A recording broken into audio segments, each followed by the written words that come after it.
Please like the video and share it so that it reaches many more people and you get sawaba, or rewards from Allah. This could be a sawabe jariyah or continuous reward for you long after you are gone. Volume 5, Book 59, number 549. Narrated by Abu Sa'id al-Khudri and Abu Hurairah. Allah's apostle appointed a man as the ruler of Khaybar who later brought some janab, i.e. dates of good quality, to the Prophet.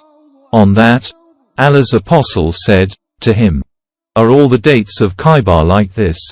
He said, "No, by Allah, O Allah's apostle. But we take 1 sa of these dates of good quality for 2 or 3 sars of other dates of inferior quality." On that, Allah's apostle said, "Do not do so, but first sell the inferior quality dates for money and then with that money, buy janab." Abu Sa'id and Abu Hurairah said, "The Prophet made the brother of Bani Adi from the Ansar as the ruler of Khaybar." Volume 5, Book 59, number 550. Narrated by Abdullah. The Prophet gave the land of Khaybar to the Jews of Khaybar, on condition that they would work on it and cultivate it and they would have half of its yield. Volume 5, Book 59, number 551. Narrated by Abu Hurairah. When Khaybar was conquered, a cooked sheep containing poison was given as a present to Allah's apostle. Volume 5, Book 59, number 552. Narrated by Ibn Umar. Allah's apostle appointed Osama bin Zaid as the commander of some people. Those people criticized his leadership. The Prophet said, "If you speak ill of his leadership, you have already spoken ill of his father's leadership before. By Allah, he deserved to be a commander, and he was one of the most beloved persons to me, and now this, i.e. Osama, is one of the most beloved persons to me after him." Volume 5, Book 59, number 553. Narrated by Al-Bara. When the Prophet went out for the Umrah in the month of Dhul Qa'dah, the people of Mecca did not allow him to enter Mecca till he agreed to conclude a peace treaty with them, by virtue of which he would stay in Mecca for 3 days only, in the following year. When the agreement was being written, the Muslims wrote, "This is the peace treaty, which Muhammad, apostle of Allah, has concluded."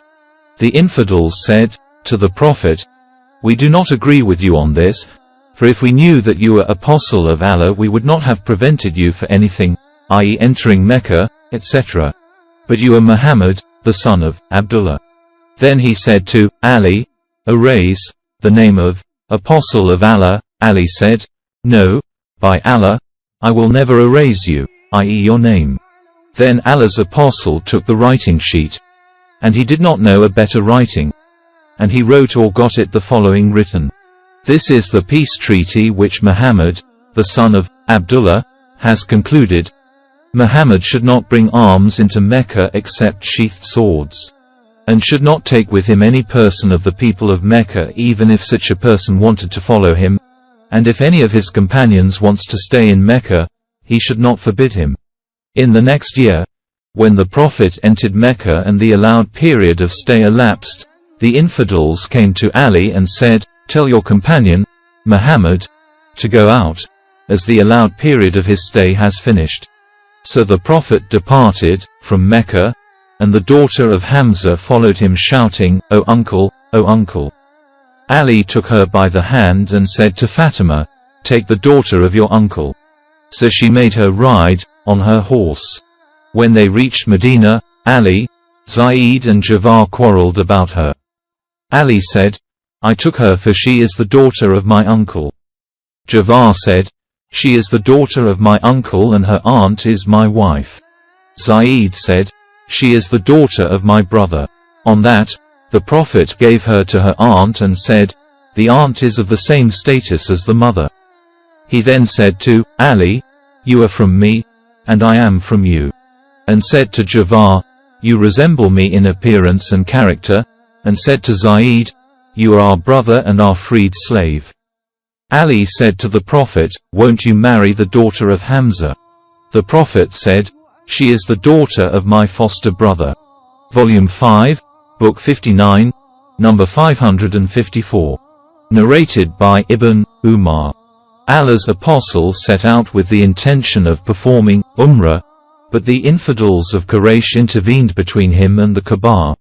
So the Prophet slaughtered his hadi, i.e. sacrificing animals, and shaved his head at Al-Hudaybiyah and concluded a peace treaty with them, i.e. the infidels, on condition that he would perform the Umrah the next year, and that he would not carry arms against them except swords, and would not stay in Mecca more than what they would allow. So the Prophet performed the Umrah in the following year, and according to the peace treaty, he entered Mecca. And when he had stayed there for 3 days, the infidels ordered him to leave, and he left. Volume 5, Book 59, number 555. Narrated by Mujahid. Urwa and I entered the mosque and found Abdullah bin Umar sitting beside the dwelling place of Aisha. Urwa asked Ibn Umar, "How many Umrahs did the Prophet perform?" Ibn Umar replied, 4, one of which was in Rajab. Then we heard Aisha brushing her teeth, whereupon Urwa said, "O mother of the believers, don't you hear what Abu Abdurrahman is saying? He is saying that the Prophet performed 4 Umrah, one of which was in Rajab." Aisha said, "The Prophet did not perform any Umrah, but he, i.e. Ibn Umar, witnessed it. And he, the Prophet, never did any Umrah in the month of Rajab." Volume 5, Book 59, number 556. Narrated by Ibn Abi Awfa. When Allah's apostle performed the Umrah, which he performed in the year following the Treaty of Al-Hudaybiyah, we were screening Allah's apostle from the infidels and their boys lest they should harm him. Volume 5, Book 59, number 557. Narrated by Ibn Abbas. When Allah's apostle and his companions arrived at Mecca, the pagans said, "There have come to you a group of people who have been weakened by the fever of Yathrib, i.e. Medina." So the Prophet ordered his companions to do ramal, i.e. fast walking, in the first 3 rounds of tawaf around the Kaaba, and to walk in between the 2 corners, i.e. the Black Stone and the Yemenite corner. The only cause which prevented the Prophet from ordering them to do ramal in all the rounds of tawaf was that he pitied them. Volume 5, Book 59, number 558. Narrated by Ibn Abbas. The Prophet hastened in going around the Kaaba and between the Safa and Marwa in order to show the pagans his strength. Ibn Abbas added, when the Prophet arrived at Mecca in the year of peace, following that of Al-Hudaybiyah treaty with the pagans of Mecca, he ordered his companions to do ramal, in order to show their strength to the pagans, and the pagans were watching the Muslims from the hill of Quayqan. Volume 5, Book 59, number 559.